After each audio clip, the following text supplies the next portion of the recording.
Like to call the meeting to order. I pledge allegiance to the flag of the United States of America and to the republic for which it stands, one nation, under God, indivisible, with liberty and justice for all. Thank you all for coming. Happy holidays to everyone. We have no visitors wishing to speak, no written communication. Do we have any special committee reports? No? No special committee reports? We can move right on into the superintendent report. Okay. Well, I'm pleased to invite Dr. Schoenfeld here to give us an update on the Every Student Succeeds Act. You may or may not be familiar that it's a federal legislation that was passed requiring states to reevaluate accountability for schools. And we're fortunate enough to have Dr. Schoenfeld on staff, who has also been asked by the state to serve on the statewide think tank. So he's traveled to Albany several times to help advise the state and the state education officials as to how we're going to put together our accountability plan. And he's here tonight to give us a little bit of an update on what they've been working on and what we can look forward to. Thanks. It's a pleasure to represent Amherst and be part of this committee. I'm going to go through 4 points for the Every Student Succeeds Act, a basic overview of what Every Student Succeeds Act is, a general update on where the committee is in New York State and how it applies to the work federally, the current timeline, which has changed a number of times, and I'll talk about that, and then the impact on our district here in Amherst. So in that first one, here's a brief overview. Some of this stuff gets a little kludgy, so I'll try to synthesize some of the things. But basically, there is a reauthorization of the Every Student Succeeds Act. So in 1964, Lyndon B. Johnson had an act that was used as a federal vehicle to look at poverty, to look at equity, to look at how we can serve our students across the nation. This was reauthorized 50 years later. So if you think about No Child Left Behind, it's a type of act federally that will trickle down towards each state.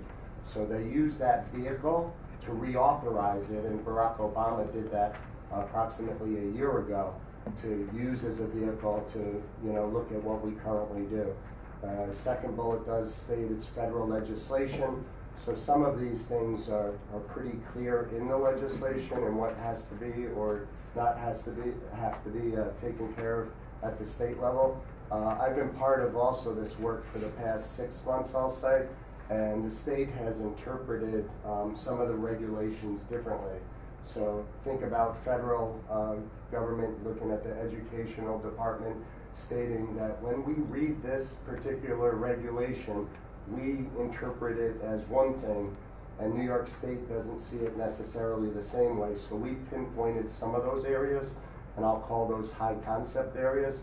But the state put together a packet that was saying, we agree with some of these things should be taken off, you're stretching the boundaries. The feedback from that, there are some regulations now that have changed, and based on the work that was done, they backed off of a couple things, and the regulations are a little looser than they were once stating. There's an example I'll bring up too, that there are some things too that are there that you can't get around. It's part of the legislation, and although you might not like it, you have to either be creative or look again, in the diverse state of New York, what would work for our population here. So the last piece of this, and I'll allude to it later on, is the state is formulating a plan that will be submitted, and all states are doing this for approval for how their particular state, how will New York State apply the Every Student Succeeds Act and stick to certain regulations. So we want to meet the challenges that they've put ahead of us, and if anything, exceed those, but we need to be within a certain area of acceptance with the federal part, federal legislation. So my involvement and other people's involvement, earlier in the summer we did a couple webinars. So Ira Schwartz, he's one of the top people at New York State Ed, and I can't speak enough of the transparency and his facilitation skills, so I've been very pleased to be part of these groups. He started off with webinars with about 100 people, I'll say, different stakeholders throughout New York State. So some people are educators, there are other parents. There are parents on the left or parents on the right. There's a different group of people that I think makes the experience rich. There are other advocacy groups, administrative teacher groups, so it's a wide range of people. We've had 5 whole group meetings, and at this point we have about, I'll say, 80 active stakeholders, and then there are state workers that are there. And when you think of Albany, don't think of, they must have 250, 300 people that run state ed. The people that are there are most of the department, and there might be 20 to 25 people. So some of these committees at state ed, they're not as large as you might think they are, and I've learned that through the process. We've done some webinars as well, just ways that we can meet without traveling and discussing some of the topics. There's been a subcommittee meeting where I was part of a group that worked on assessments. So I felt that was important. The 95%, participation rate was something that would affect us here in Amherst. So I felt it was important to be part of that. They've also done a variety of surveys. So SurveyMonkey is a tool that they've used. I've used it different ways, but you're able to gather a lot of information from different people. And then that comes back to the group, and it helps us shift our discussion and what we're fine-tuning. President Paul Steinley and Jessica McLaughlin were part of our regional meeting. It was an invite only that they wanted administrators, parents, board members, part of a group. So Erie Wambosi's Lynn Fusco facilitated that meeting. It was about 2 months ago, but they gained a lot of feedback from the field that way. And that was one other way to gain information to shape what we're doing right now at the state level. To give you a general update of ESA, we're at a point, I talked about high concept areas. So when you look at the broad sense of ESA and what it requires, there are 36 high concept areas, meaning things that you have to address. If we're talking about a school system, it might be food service, it might be again, how are you taking care of, plowing the roads when it's icy or salting them? So what we looked at were 36 main things that really affect us in New York State that we have some control over. We're at the point right now that those 36 items, and this was part of the regional meetings and some of the feedback they've asked for, there are 2 tenets that we're measuring things against. So equity is one of them, and teaching and learning is the other piece of this. So as I mentioned earlier with ESA, initially they were looking at equity, they were looking at poverty, they're looking at subgroups and how they're represented. Are they being assessed? And the other piece is teaching and learning, and making sure that throughout New York State and throughout the nation, we're being highly effective in how we approach that. And I feel very strongly of where we're positioned here in Amherst. There's always things we can continue to work on, but those 2 tenets I think are strong. So those are the 2 definitions of how we use those. I'll move forward to some of the most recent work. So last Thursday when it was snowing like crazy, I went to Albany. It was a good trip there. It was a horrendous trip back. I wasn't feeling great either, but I felt it was still worth it. The work I'm doing there, I never drive there and drive back and say that was such a waste of time. So that's another good thing. But this was, I'll call this, and we do this in Amherst. I've heard the word gallery walk over the past year a lot, and it was being applied also in Albany. So just picture being in this room and having posters like that, 36 of them all around the room, and you have 36 little blue dots. And what you did was you read each of those high concept areas, and there's a big one in the background there, sort of a water print. That was high concept area number 1. This is the one that's most controversial, and I'll read it. All groups are working on this particular one, but my group specifically. To ensure all schools are provided with accurate measurement of their students' academic proficiencies, New York proposes to determine state-designated rigorous action that will lead to improvements in the participation rates of schools that do not test 95% of their students, as opposed to an action designed by the U.S. Department of Education. So within this, because I've worked on it, there were 4 options from New York State. The first 3 were more punitive in nature, and then the 4th one, which we're looking closely at, it lets us decide what would happen if your particular school district does not meet that 95% on grades 3, 4, 5, 6, 7, 8 while they're taking the ELA. They've talked also about it counting as accountability. So if we were to have 40% not take this assessment, that would be 40% of your kids not being proficient. So we're against that. You know, in general, what are alternatives that would work? So the activity of the museum walk, when I'm explaining this particular one, if you were to walk around and put your little dots on, each one of those dots, there were about 50 representatives there last Thursday, and it gave a good look at each side. So I'll just walk up to show you a little closer.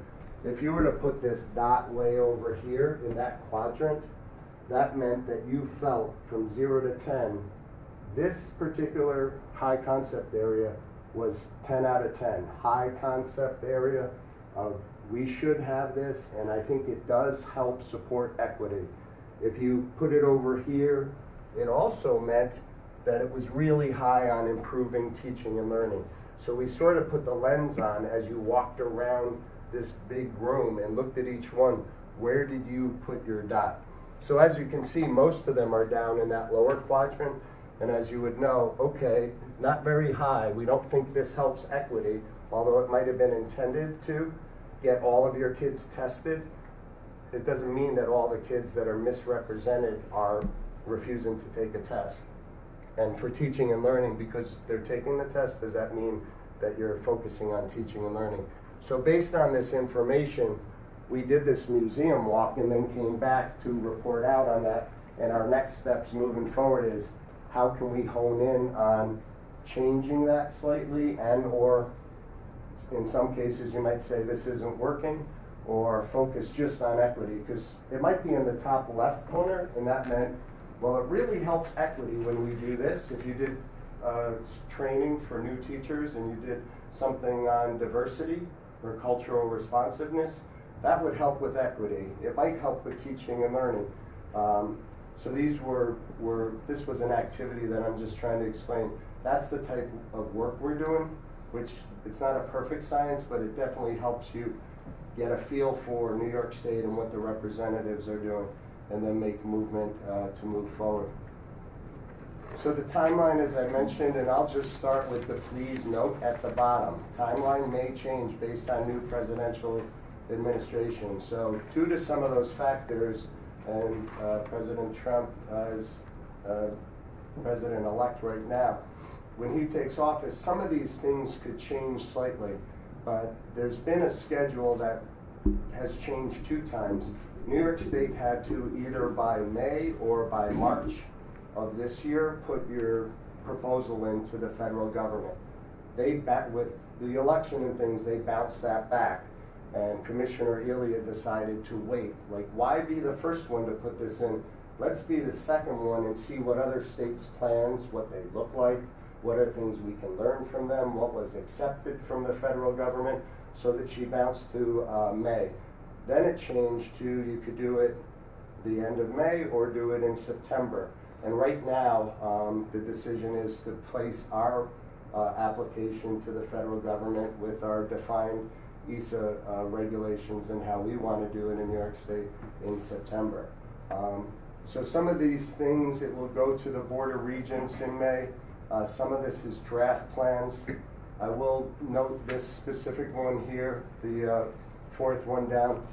Proposed weeks in May to June, that's where we can have a regional voice. So when I mentioned President Steinle and our PTA president from Smallwood, when we were part of that initial group, it was invite only. In May and June, they want to have regional meetings that anyone can come in and share their voice and also be part of a survey. So that's the biggest date up there that we would have an opportunity to do something.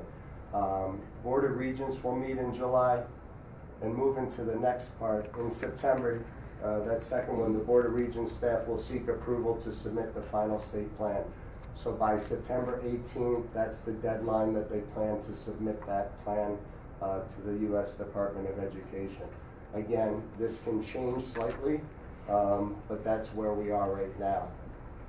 The impact on our school district, there's a couple things that will happen. Student achievement data. So even though this is moving forward, and as you can see at the bottom, an approved plan at the federal level, it wouldn't be finalized due to the way federal government and different state governments, they'll give a 30-day or a 60-day grace period until it's put into law that they have to wait at 30 days or 60 days. The earliest it was shared that this would take effect would be January of 2018, and that's the accountability pieces of it. So that plan, we know, would not take place till then. Although I want to make it clear, part of the plan, they're saying the 17-18, it's not this school year, but next school year's academic data would count towards that plan, even though you didn't implement it. So they'll stretch back a little bit. They're trying to make that clear right now that that impact would be not this year's data, but the year after would count towards our ESA. And that's one big thing.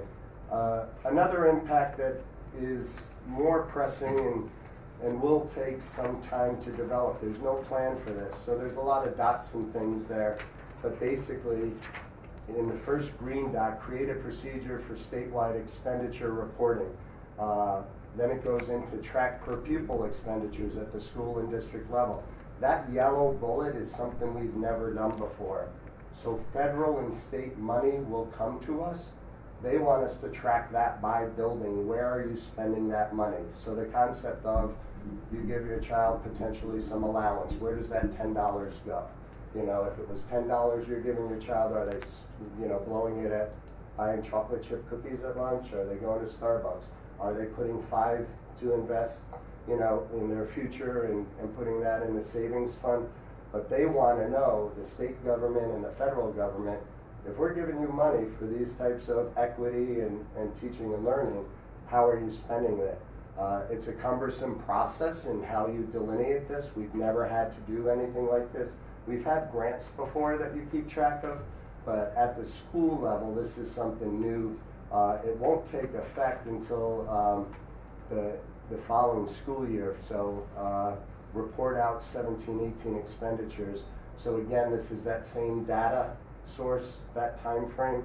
But I know I didn't talk specifically to Mrs. Conley, but the impact is a lot for any district and school that has not had to do this before. There can be some good things coming of it, but it's for certain to be an impact. And that's a quick overview of it. So if there's any questions or clarification. So since the state has articulated that it is unclear what's going to occur with the new administration, you have already mentioned how the timeline might be adjusted, but you didn't mention any discussion on how some of the components that are going in might possibly be adjusted. Has it been separated out between what the state prefers versus what the federal government is indicating at the moment, just so you have some ideas of how those shifts might occur? Yeah, the one thing that has happened with some of, not accountability, but some of the processes, like such as the expenditures, that has been approved for ESA already. So we approved something the other day on students that are in foster care, or we have to work with different agencies. Like we had to attest that we have a system in place. Mr. D'Angelo's part of that, a liaison that will work with our different agencies. So that tenant, not for accountability purposes like the 95% or the assessments or accommodations, but for some of those, I'll say, regulations, that part has been put in place and approved. These other aspects, like I brought up, these high concept areas, those are not approved yet. So again, we don't know if they're going to repeal the whole act, like just saying, we're going to try to wipe it all away, which there's only one component they can do that with if they'd like to. Like I said, some of the things are already embedded that it would just take longer to repeal the whole act. But they can also freeze, you know, so when I said it takes 30 or 60 days, the federal government might say, let's hold on and see what we're going to do here. We don't want to move forward with this if the new administration doesn't fully agree with it. So it's not as easy to just say, well, we're doing this, we're doing that. Our thought is, whatever we're doing, I think has been thoughtful. Like it's planned with a purpose for equity and, again, looking at teaching and learning. So that's not bad. It's just, again, some of the nuances that they're asking you to do things that you don't agree with and you don't think would be good for the good of the whole. And in some circumstances, there's some districts that this would work great for that particular district, but it might be really hard to follow through on in a rural district or a city district where it might work perfect for Amherst. So it's a lens you have to look at too, that we're looking at everybody, not just one particular student, one particular district. And it has been passed as law, so it would take an act of Congress to change it. Yeah. So therefore, any delay when the new administration takes over could be an indication that they're moving in a different direction. Right. Yeah. But So- at the same time, because I was in meetings and all things on Thursday as well. Oh, yeah. So that's why I was asking what the response was on that end in regards to how to move forward. Because you want to make sure the work that people are putting in and setting up, you can have some movement in and not completely switching it around and doing it. So, Yeah. I'm hopeful all the work is not for naught, you know. I hope we're able to move forward, whatever it is, in a better direction.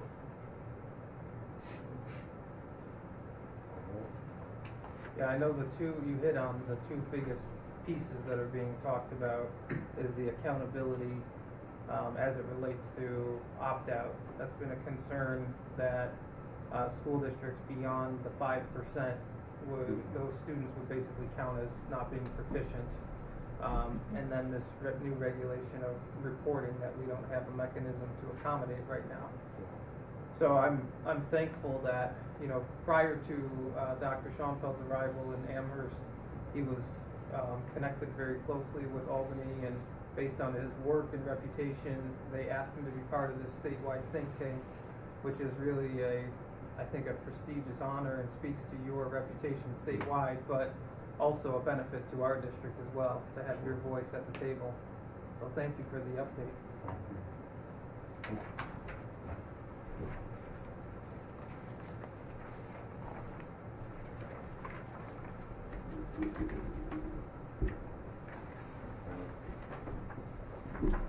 So there's some exciting movement happening with our Strategic Planning Council. First of all, I'd like to point out we do have 3 board members that are serving on our Planning Council in Vice President Ernst and Dr. Carousel and Dr. Lane, and they've put in a lot of time to get us to the point where we're at.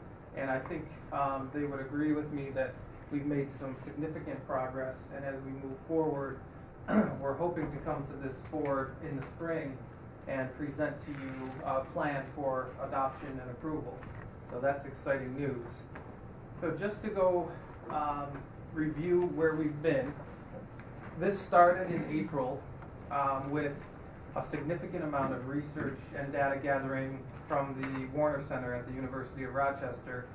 And upon completing their reports and their analysis, our stakeholder group, our planning council, was put together that consists of 40 representatives of our community and our schools. So we have teachers, students, support staff, board members, administrators, and many other groups represented at the table. They were the ones that actually received all the data. They poured over the 4 reports that were presented by the University of Rochester, including quantitative and qualitative research. They were able to review and prioritize the data and get us to a very good place as of December 8th. So since the last time I provided you with an update, we had 2 very successful meetings. The first one was a 2-hour meeting where we looked at all the data and created focus areas, or we called them during the meeting big rocks. There were areas that were going to be overarching areas of focus for our plan. Then we reviewed sample plans just to see how different districts have put together this information and how they have organized it. And after the meeting, we sent out a Google form asking folks to sign up for one of the 3 areas to be on a subcommittee for our full day meeting on December 8th. So on December 8th, we worked in 3 subcommittees where we reviewed the focus areas, which I'll share with you momentarily. We reviewed proposed initiatives aligned to the focus areas, and we created proposed action steps, and then there was a whole group sharing at the end of the day, so everybody on the committee had an opportunity to hear what came out of each of the subcommittees. We landed in a very good place. So if you think about the structure of the plan, we have 3 focus areas, which include, they're on the next slide, as I know they were revised a little bit. There's 1 goal for each focus area that helps define that focus area. There are several initiatives for each focus area and then action steps for each initiative. So that's sort of the structure of what we have. As we move forward,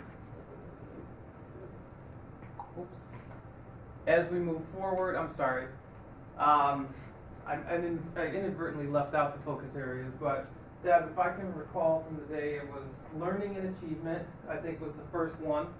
And we had Amherst Pride. Amherst Pride was our second one, and our third one was student life. Student life.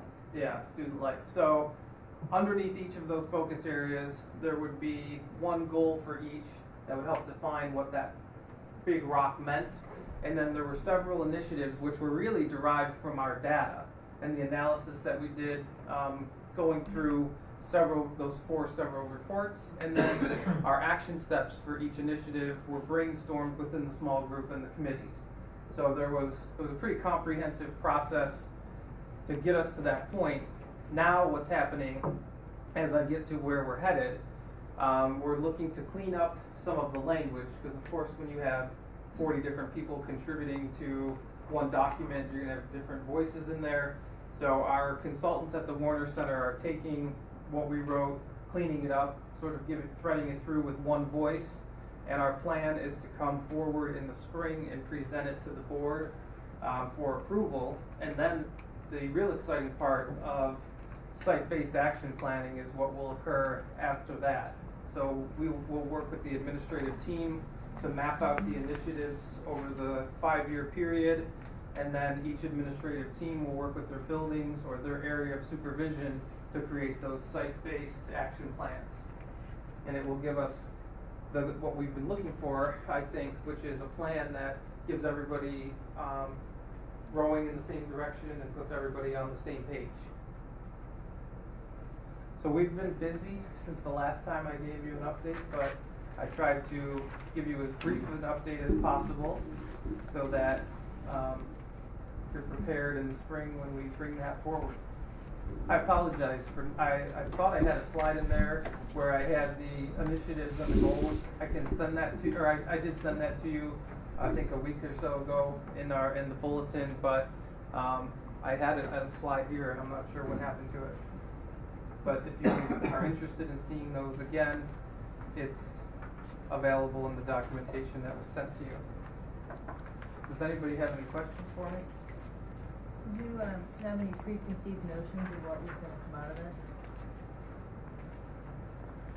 I tried not to, but it's hard not to, because especially having worked in the district in multiple capacities since 1998, I had some thoughts about what I thought were priorities, and I was pleasantly surprised to see that the process played out with fidelity, and that our data really allowed us to pick the things that were important to us, and it wasn't based on perceptions some of the reports were perception reports, but it wasn't based on subjective information. It was based on objective data in the reports.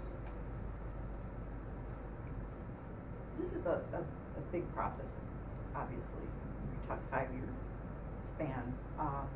When it comes down to the spring, when you're presenting to the board, what level of analysis or what level of completeness will this plan be? Can you other types? Yes, that's a good question.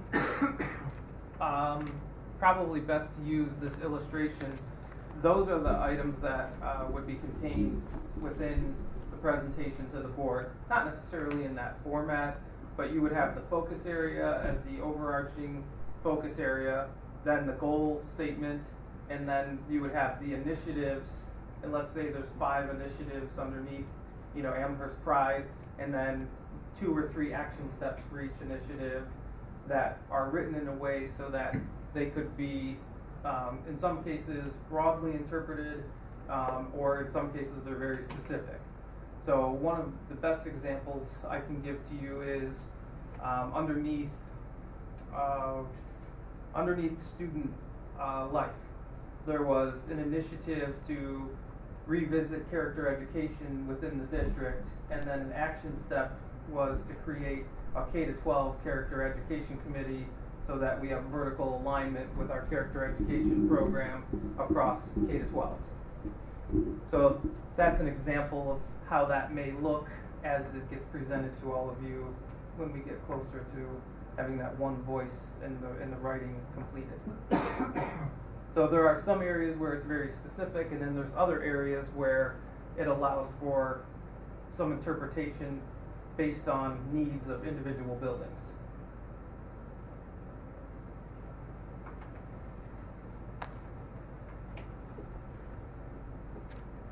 Any other questions? Okay, thank you.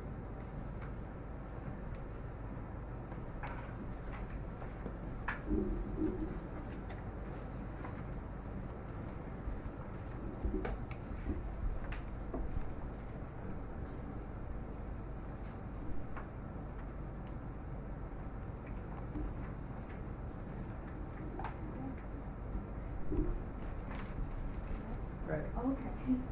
Good evening, everyone. This evening, we're going to revisit our 3-year budget forecast, beginning with the 2017-18 fiscal year. As many of you remember, the last time we looked at this was back in April, just before we adopted the current year's budget. Since that time, however, there's been some changes. CPI, for example, our pilots, our payments in lieu of taxes, the teachers' retirement system, contribution rates have now become more in focus, still an estimate, but a better estimate. And then our changes in personnel. So I really wanted to take a second to just commend the board on, kind of waiting until this point to look at the budget, because it's really been in the past few weeks that we've gotten a lot of that information. CPI, they're honing in on a better number. The TRS estimated rate just became available a few weeks ago. So the timing for tonight's presentation is very well done.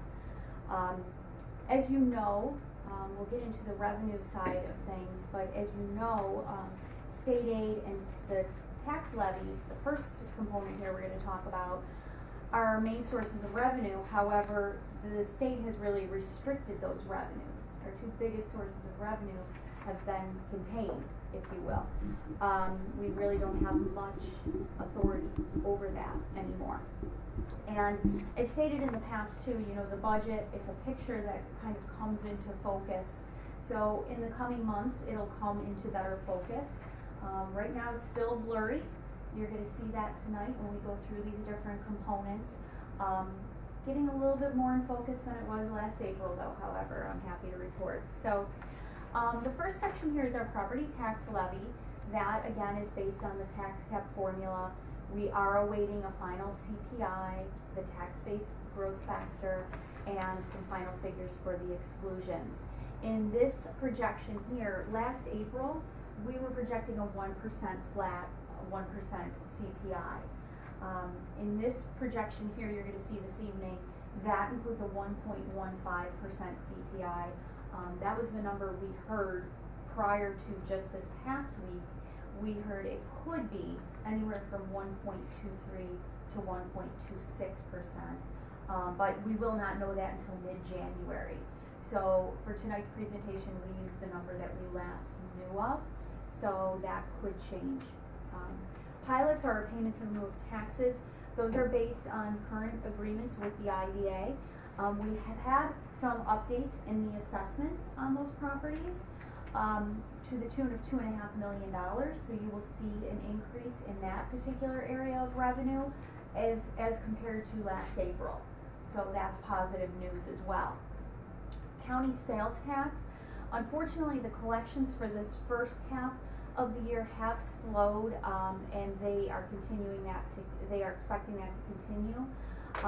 DeNapoli is projecting about a 2.6% change in the sales tax revenue.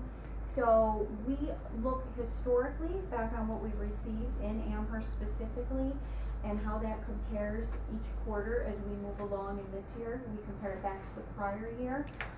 So our historical piece as well as what the comptroller is projecting, we utilize in coming up with the figure for our sales tax. Community Ed, that is our programs we offer to our students and our community.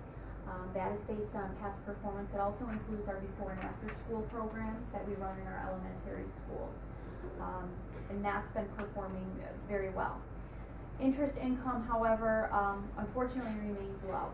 So we have not seen that increase as of yet. State aid, we all know the gap elimination adjustment was eliminated this past year. State aid figures are not yet available, as we know. The projection is based on what we've seen in the past. The timeline for state aid and building aid as well is usually by the end of January we will hear from the governor as to what his projection or proposal, I should say, is for state aid and building aid. And then shortly after that, a couple months after that, the legislature comes in with their proposal.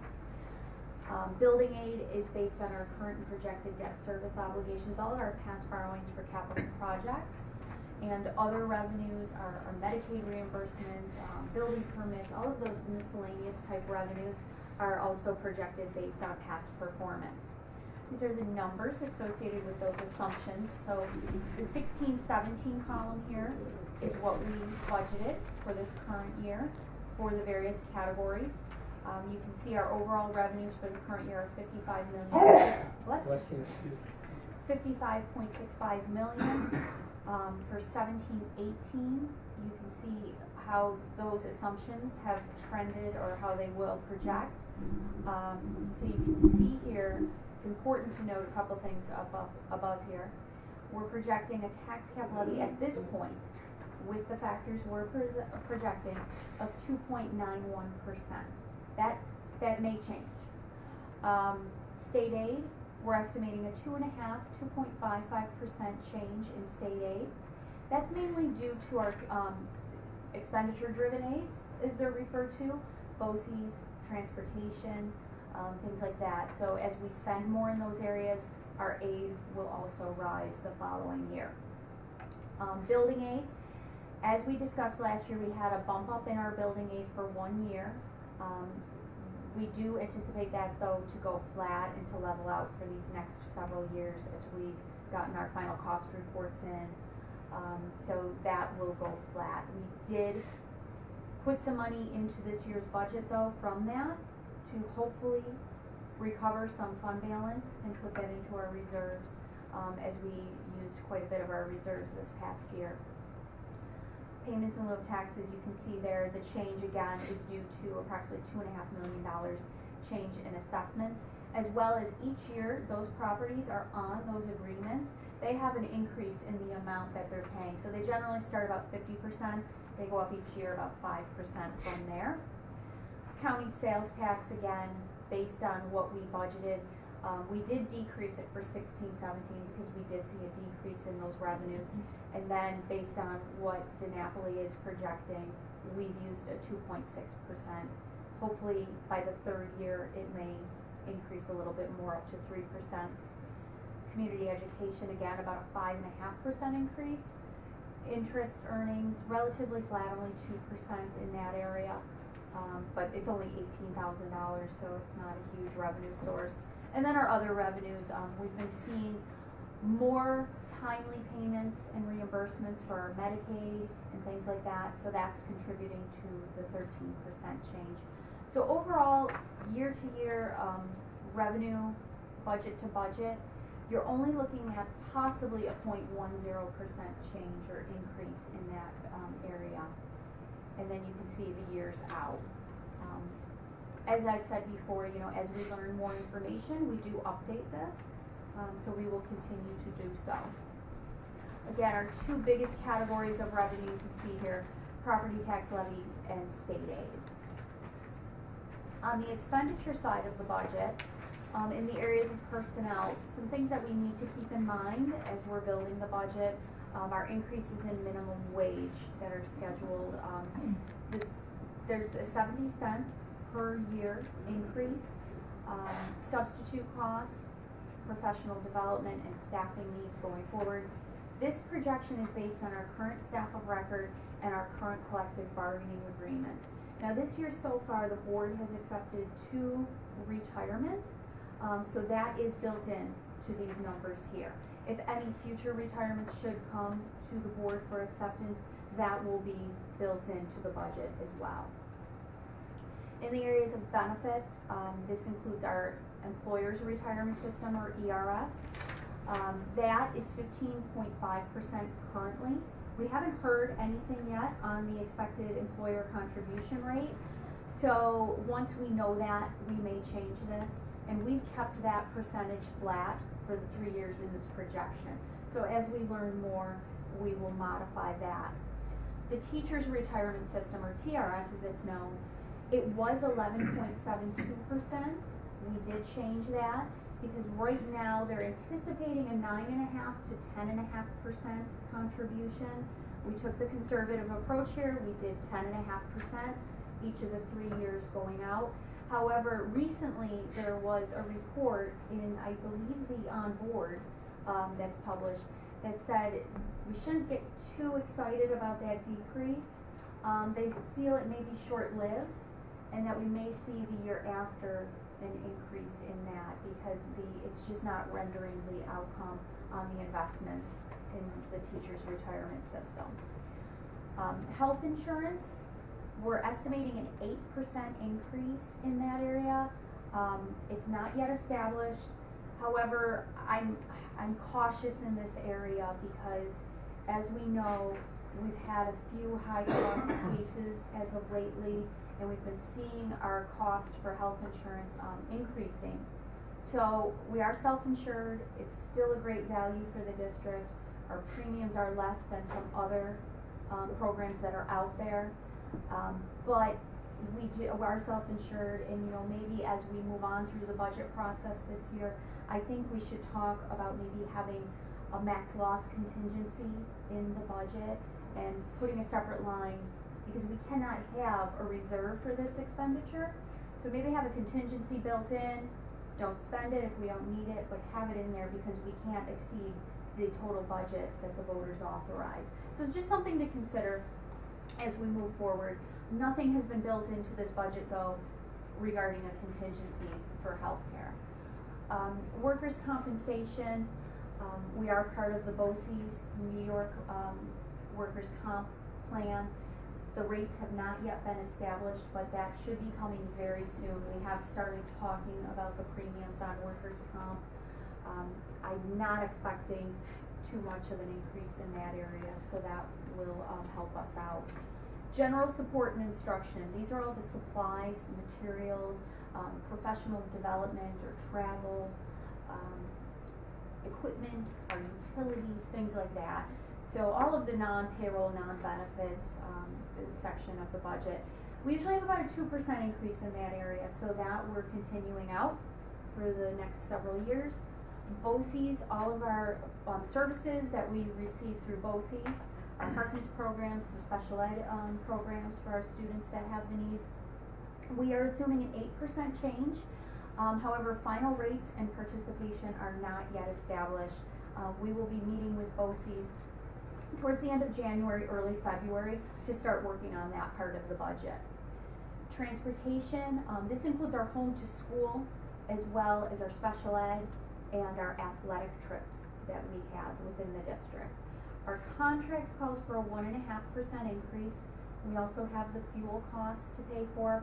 However, you'll see for this next year, because we did some reconfiguration of our buses, it did render some cost savings to the district, so you'll see the first year won't be quite as high. And then our debt service, again, based on our past and projected borrowings, for our capital improvements, and that is offset by building aid. These are the numbers associated with those assumptions. So personnel, due to the changes that we've had in personnel, the retirements, things like that, you're gonna see it kind of scaling down a little bit and then, going up to a more level amount here. Benefits, again, due to the decrease in the teachers' retirement system, we're not seeing as high at this point, but I'm cautious with our healthcare costs and how that may trend going forward. General support and instruction, 2%. BOCES, again, 8%. Transportation, you'll see here the 0.88%, and then going thereafter.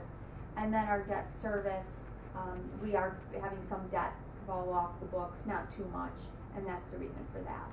So overall, budget to budget, a 1.72% change at this point, going from 55.59 million to 56.5 million roughly. Biggest sources of our expenditures are personnel and benefits. Generally, it is about 75% of the district's costs. Mrs. Conley, with Yes. the debt service, Yes. we'll be talking with the board in the new year about the potential to create a debt service reserve. In our capital fund, we currently have some funds related to premiums from when we borrowed in the past. In addition to that, we also have some money that may be remaining as we close out the capital project from Right. contingency funds. And we're allowed to put that money into a debt service reserve, and then use that to pay down some of our debt over the life of the borrowing that we've used for that capital project. Most people advise you to smooth that, so that there's a consistent application annually over the 15 years, and not let it sneak up on you, because beyond the life of the borrowing, you can't use those dollars, and then a lot of times people take a one-time hit at the end, so they can use it and they don't lose it, which could have an impact on your tax cap calculation. So we'll be meeting with our financial advisors this week to talk about the options we have for using those funds, and then be able to present that to you in the new year, so you can consider all the options and decide how we want to allocate those funds. Could you ask them a question? We benefited by some of those, I forget what it's called. The premiums? Yeah. Yes, band premiums. What's the chances of rates going up and hurting us? Well, the bands are a 1-year borrowing, but we can ask them. I believe the last conversation I had with them, we are going away from the bands this next week, at the end of this fiscal year, and everything is gonna be converted to a bond. But we could definitely ask the question to see, which way do they recommend us going? Another year of band, or going to bond? I'm just concerned about what may happen with rates. Right. That's all. Right. And if the benefit of this one may could Yes. hurt that, and obviously, are they stress tested? Yes, the fiscal stress, We would get whatever the number would be of the rates on that. Right. Yeah, that, we can ask that question, but as it relates to the funds that exist in the capital fund and in the current from the current capital project and the premiums, we have a very limited amount of use for them, whether it's a reserve for debt service or potentially a capital fund reserve. We'll have, I think, a few options as it relates to those, but our future borrowing is certainly something to keep an eye on. So we'll put it down as a question for the meeting. especially with the project coming up too. Okay, so the comparison of revenues to expenditures, so where we are right now for 17-18 is potentially an just under $843,000 budget gap. at this point. And then you can see the years thereafter. Again, these are fuzzier, if you will. The picture's not as clear in these next 2 years. But we always work in a 3-year fashion. As information becomes available, we plug it into these projections and we trend it out from there on. And then our current fund balance and reserves. At the beginning of this fiscal year, July 1, overall, we had $6.5 million in reserves and fund balance. Remember, we utilized about $1.6 million, so this was over $8 million the year prior. And then with the capital project and designating our repair and our capital reserve of $1.3 million, the capital reserve expires this May. So we did have to either utilize it for a project or we would have had to, start a new capital reserve. I would suggest that the board considers establishing another capital reserve, potentially this May, put it up for referendum. It's good for 10 years and it'll just put the district in a good position for potentially looking at a future project within the next 10 years. And then once that's taken out, you're looking at about $5.1 million ending fund balance and reserves at the end of 2016-17. As you know, Mr. Piniella and I, we talked about putting in a spending freeze, and we have done so this fiscal year, with the exception of health and safety items, of course, and anything that's instrumental to the curriculum. But our hope is to garner some fund balance at the year end to be able to recover and to recoup some of those almost $3 million in the past couple of years that we've used from our reserve and fund balance. So with that, I would take any other questions. I just asked a comment you made about the max loss contingency that Yeah. you're considering. We have some max losses, but they're just per incident now. So you're talking about having a cap, almost like a deductible kind of thing? Right, so right now with our self-insured health plan, we have what's called stop loss insurance. So it's insurance on the health insurance. So it is per individual. The district is responsible for the first $150,000 of claims or expenditures for one individual. After that, the stop loss kicks in. The stop loss will pay anything above that. So say if you have an individual who's very sick and they incur $200,000 in healthcare claims, the district will pay $150,000. Our stop loss insurance would pay the $50,000 beyond that. If you have just 5 cases, let's say, of somebody that's significantly ill, even at $100,000 apiece, you don't get stop loss insurance at that point. That could be $500,000, just in 5 individuals. What was the thought process behind not having that initially? Is it expensive? We've always had stop loss insurance. Per incident? Yes. But now what you're talking about is doing something above and beyond that. Correct, So that correct. if we have 3, we're done, and then the other 2 get paid for. Well, right? they will all get In your- paid. It would just be money in the budget set Yeah, aside it's just for money it. set aside in the budget. It's not Should we have a insurance or anything. catastrophic, year, Okay, let's so you're, say. alright, so you're not, Self-insuring ourselves. okay. Right. So Just you having a want little a extra. reserve, Fund balance. another reserve for that. There is not. It's Right, not, yeah, so- so it would act like a reserve, yeah. But it would, kind of, exactly, act like a reserve. But there's not a way to do that through the insurance company and have it be, No. So if I could give you an example, There's always a like way.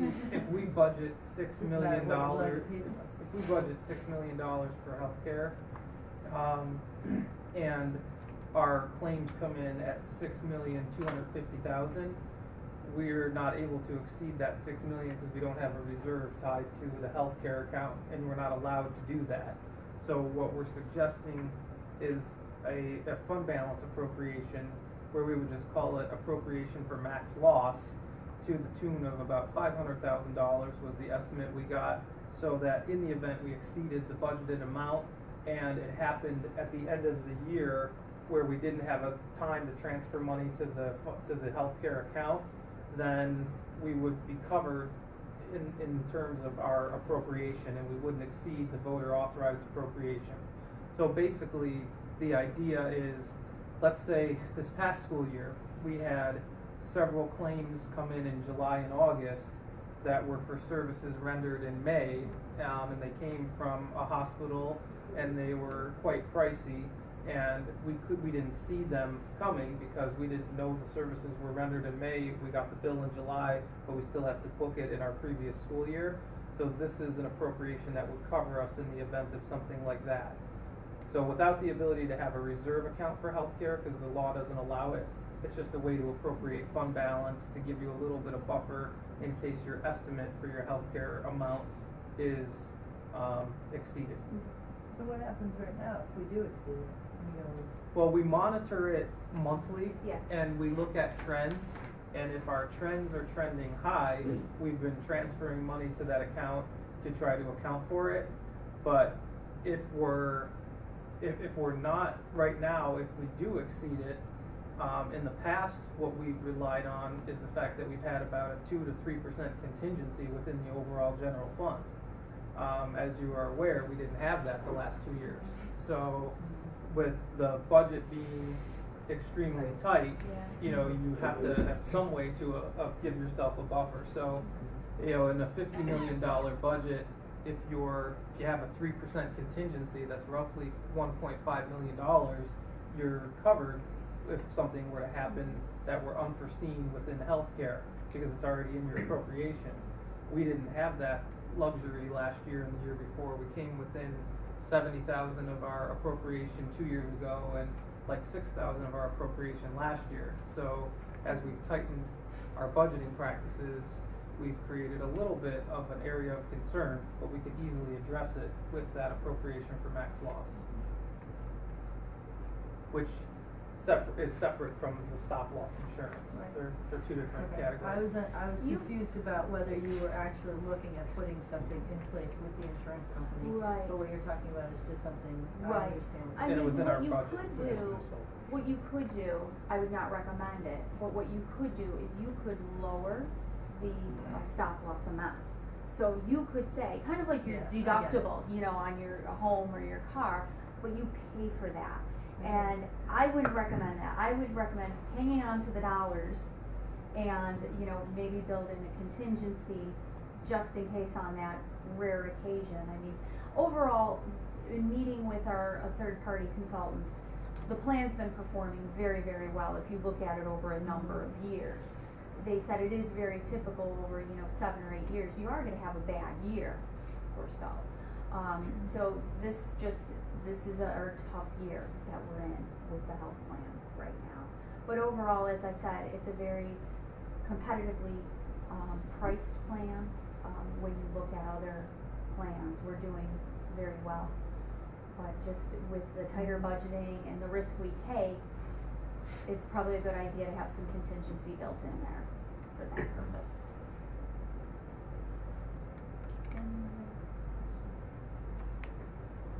When do you expect to hear about ERS, do you think? I'm hoping within the next month or so, by February, I would hope. I'm very hopeful since TRS has declined, ERS will follow. We kept it flat, so it may be a conservative number, but if it goes down, that'd be great, because it'll further close that budget gap there that we're looking at. So, again, as more information comes out, we will update it in the presentations and within the board bulletin as well, to let everyone know. Yeah, there's an item for you all to read this week where there's several proposals to the state, from the state to the legislature regarding foundation aid. In our estimates, we've kept foundation aid pretty much flat because that's what it's been for us. And we only accounted for some increase in our expense-based aids, but there are several good proposals on the table that include accounting for poverty on a more accurate basis, you know, other than using the 2000 census data, accounting for ELL students in districts that are serving increasing populations with ELLs, and some phase-in of money owed from the campaign for fiscal equity lawsuit from several years ago. So they're suggesting that they might phase in the 3.1 billion or whatever the number is over a 3-year period to increase foundation aid. You know, as you are aware, all of the factors are outside of our control. You know, they're all driven by Albany with the tax cap and state aid, and ERS and TRS rates being controlled by Albany. So while the picture looks a little better now than it did last spring, we're still hopeful that that gap of 800,000 will close ever so slightly as we move into the new year. And again, you know, I think it's important to note for the public that we are intentionally trying to garner some fund balance and unexpended funds at the end of this year so we can replenish some of the 1.6 million that we spent last year out of our fund balance and reserves, and have money to potentially close any remaining gap or appropriate for max loss. So there is an intentional effort to try to do that as we move forward. Thank you very much.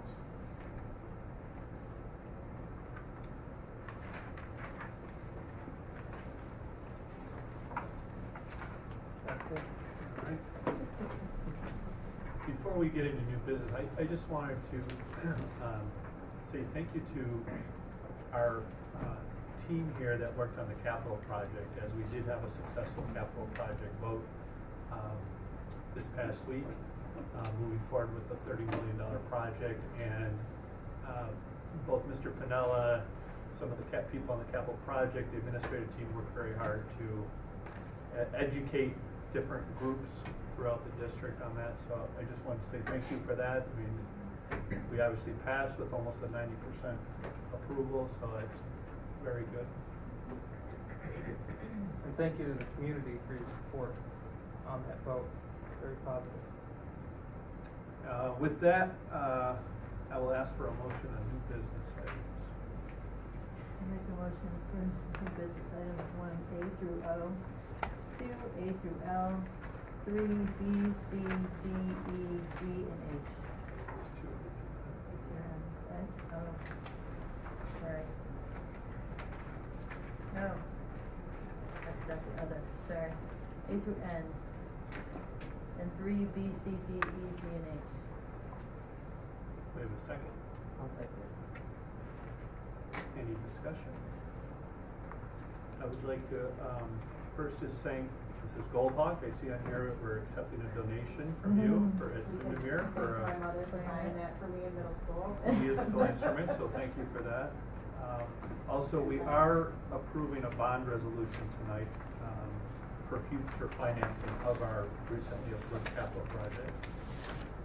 And sadly, we are accepting Mrs. Conley's resignation to move on to the Orleans Niagara BOCES system. So I can recall back 8 years ago when I first got on the board, that was one of the first things I got called in over the summer to do, is to come in and approve your appointment as business administrator. So I have, and I believe there's 2 other people on this board who were here at the same time as well. So unfortunately, we are sorry to see you go, but wish you luck with your new endeavor. It sounds like a fantastic opportunity for you. Thank you. Bittersweet. It's gonna be sad to move on, but exciting thereafter. So I appreciate all the opportunities that I've been given here.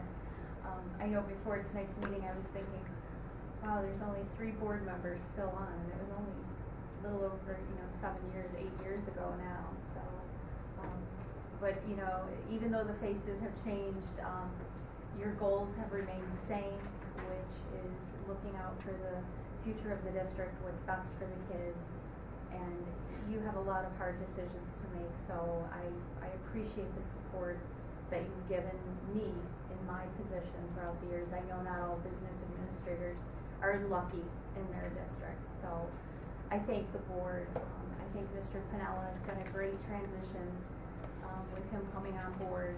I'm I feel terrible leaving him because we have such a great working relationship together. But I appreciate everything and thank you. Well, it's important to note, Mrs. Conley's been a business official arguably during the worst economic time for our state and our schools. And, you know, with declining aid and the tax cap and all of the other factors that the board and Mrs. Conley have faced, you have done a wonderful job in making sure that this district maintained the programs that they have grown accustomed to.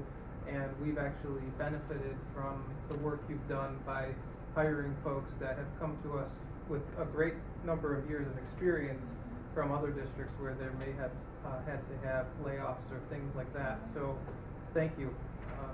And thank you for your service and good luck to you. Thank you. Thank you, everyone. Thank you.